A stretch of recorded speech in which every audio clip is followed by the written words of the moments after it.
Hello, welcome to Candy Bomber, a channel dedicated to selling flowers in the fish market of ideas.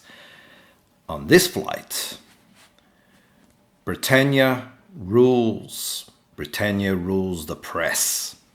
In the winter of 1875, a young British intelligence officer set out across Central Asia on an unofficial mission to investigate the latest British moves in the game of expansion of the great powers in the 19th century. His destination was the caravan city of Khiva in modern-day Uzbekistan, closed to all European travellers by the Russians, following their seizure of it 2 years earlier. His aim was to discover whether, as many British strategists feared, this remote and dangerous oasis was about to be used as a springboard for an invasion of India. Of course, it never was, and no plans to invade India ever eventuated. Now, I hope you have your cup of tea or coffee, freshly brewed. And on this episode, we'll see how the industrial press of the British Empire reached the four corners of the world and extended Russophobia on a planetary scale never seen before. By 1877, Captain Fred Burnaby had made a long journey through the Ottoman Empire and Central Asia and wrote pages that perfectly reflected the prejudices of the British against the Russians. His greatest success, A Ride to Khiva, Travels and Adventures in Central Asia, was published in 1876. Barnaby had 8 editions of this book in the first year alone. He is a legend, look him up. Colonel Frederick Gustavus Barnaby, born 1842, died in 1885 in England, was a British Army intelligence officer. 6'8" and burly, with a rugged appearance and stature, the very model of an imperial romantic heartthrob, and so he became the British man of steel of the Victorian age. We have already referred several times to travel literature and its importance in Russophobia. It is a self-perpetuating process. These stories project the prejudices that were already held and in turn serve to confirm them. Since what coincides with polished cultural lenses is seen in binocular selectivity. Let's say that the tourist traveller sees what he is preparing to see, and it serves to affirm what he already knew. It is very comfortable because it consolidates the feeling of superiority akin to ethnic racism and convinces that one belongs to a sphere of superior civilization. Colonel Barnaby, by then a British hero, was killed during a British expedition in the Sudan, Africa, during a firefight in 1885. As Anatole Lievin humorously comments, a writer from England, he was undoubtedly trying to bring Christian civilization to the Sudanese with the help of the Martin Henry rifle, a very famous rifle. But it did not occur to him, that is Anatole Lievin, that perhaps the Russians were doing the same thing in Central Asia with a very similar rifle. And that rifle is known as the Russian Rifled Breech Loading Model 1867, apparently very famous in Russia. Anatole Lievin is a British author, journalist, and policy analyst, best known for his expertise on the Taliban of Afghanistan. Now, we may remember Afghanistan from last year, don't we? where NATO and the US was totally humiliated. It is the empire graveyard. Before them were the Russians, who were humiliated, and before them, the British. He is currently visiting professor at King's College London, and what I've quoted comes from his work Against Russophobia, 2000-2001. Closer to home, a publication in England in 1854 called Home Life in Russia, a forgery manipulation of Nikolai Gogol's novel Dead Souls, was published in English. Known edits read like a work of fiction, but its author is suppressed. Very interesting. And the public is deceived into believing that this work of fiction is a true story. The work is presented with the stamp of eyewitnesses. We did not invent anything, the editors, the publishers insist, since it is a Russian who says all this.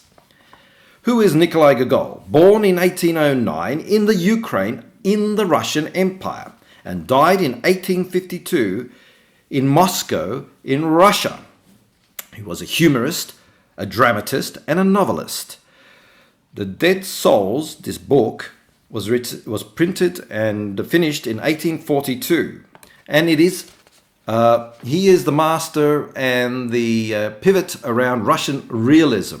If you don't know what Russian realism is, or realism is, a good starting point would be Truman Capote's In Cold Blood, which is an American novel and film. If you don't want to read the novel, watch the film In Cold Blood. And if you don't want to read the novel, listen to it in an audio book, and you'll find out exactly what documentary realism is like. And if better, read our Russian author's novel, which is even better. This fabrication is a milestone in the history of Russophobia and was an overwhelming success. In the foreword, the editor states that this is not a translation, but that the text was delivered to them directly to him in English, and that it is so riddled with errors that it is evidently the result of a redaction of a Russian who writes in English. So in other words, the Russians are so uncivilized they can't even write in English properly. In addition to this lie, the text of the great Russian novelist is subjected to other manipulations. Paragraphs that were not suitable for the purpose sought are eliminated and others are introduced. There is, for example, a narrator who is not even in the text, just thrown in there, who does not miss an opportunity to remind his English readers of the moral superiority over the Russians. He states, in itself, the nefarious scheme devised by our hero affords an extraordinary instance of the cunning inherent in the Russian character. For its whole success was based on the knowledge he possessed of the utter baseness of the national character. None of the actors in this strange drama will appear to exhibit the slightest compunction about defrauding the government as long as they can gain any slight advantage for themselves. And even the certainty of fitting punishment in the possible event of detection cannot cause them to refrain from their innate propensity. The fact is a humiliating one, dear me, but in our character as a historian, the editor is a historian, of an actual event, we have not dared to omit a single trait which may seem to elucidate our story. We only wish it was in our power to draw a pleasanter portrait of our countrymen, and we fervently trust that the time may yet arrive when such stories as the present one may be numbered among the things that were. Now, this comes from a book by Rachel Way called The Translator in the Text on Russian Literature in English, or in the English culture, of 1995. To you, Britain.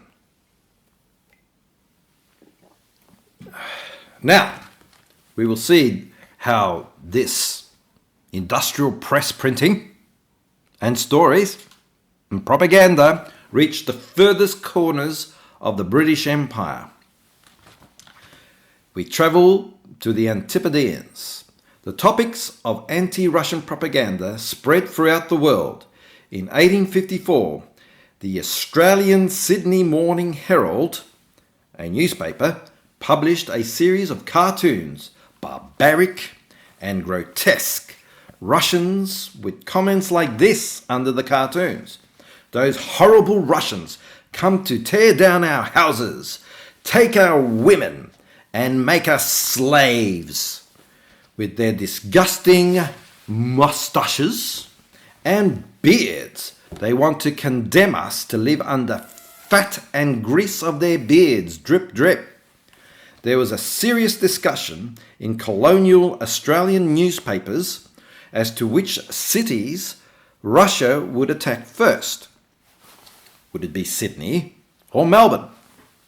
Now, these are the colonies of New South Wales, Sydney, and the colonies formerly Port Phillip districts of Victoria, Melbourne.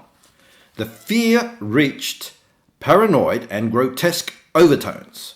On September the 8th, in 1854, the distant Crimean War had Melburnians frightened.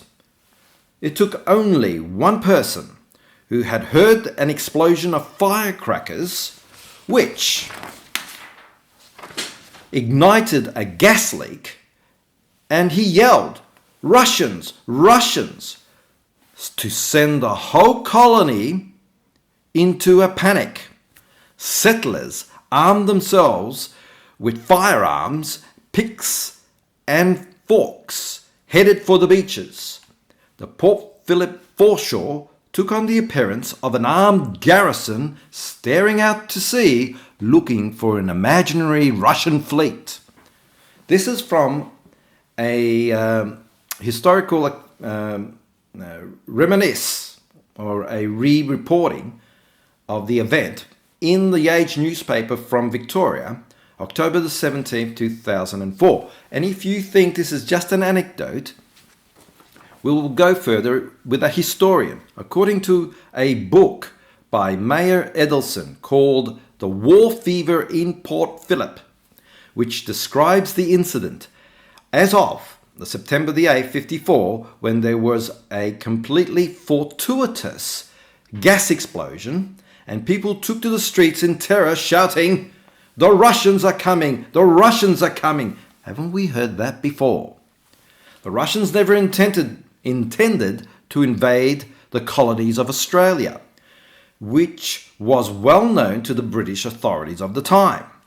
The Russian panic was the result of a consciously and deliberately promoted state of mass hysteria on the part of the Anglo-Saxon administration elites. A particular policy in which they had a long experience. To wit, in a personal letter, the Australian colonial politician Robert Murchison wrote to his friend on this episode, "You laugh rightly at the panic that drives the people of these colonies to fortify themselves against the Russians." But he tells us at the end of this letter, "But I have extended myself on the subject of the defence of Sydney." So he's a politician from the colony of New South Wales. "In order to keep away neighbours more annoying than the Russians, in concept to the French and to our relatives, the Americans." So, In reality, the British administration in the colonies of Australia were more worried, and no doubt in London, about the French Empire of the time under Napoleon III, who had taken over New Caledonia in the Pacific, and also the USA, which was expanding into the Pacific as well at the time. But, of course, there was no industrial inherited propaganda from the French. The British had already a boogeyman, the Russians, so it was easier to manipulate their population through the press of printing about an imaginary invasion of the colonies of the British Empire in order, especially in the Antipodes, to extract more taxes, to build fortifications, to build regiments, colonial regiments, and to build Coast Guard naval vessels to defend against this imaginary, but in reality, they were trying to counter the French and the Americans. So we can see how empire and Russophobia finally arrived on the edges of the known world. And we will continue further this investigation back into Europe to a central rising power. I guess you might actually ascertain who that might be, and how this rising power in Central Europe and their intellectuals would take hold of this French and British machinery of Russophobia and propel it to new and ever extended heights. Thank you for coming. If you like the video, like it, share it, subscribe. Now, my friends and family say that I have to say this, but I don't really believe it. What really counts is sharing this knowledge, because at the moment, no one is doing this. Okay? So, hope to see you again. Keep well.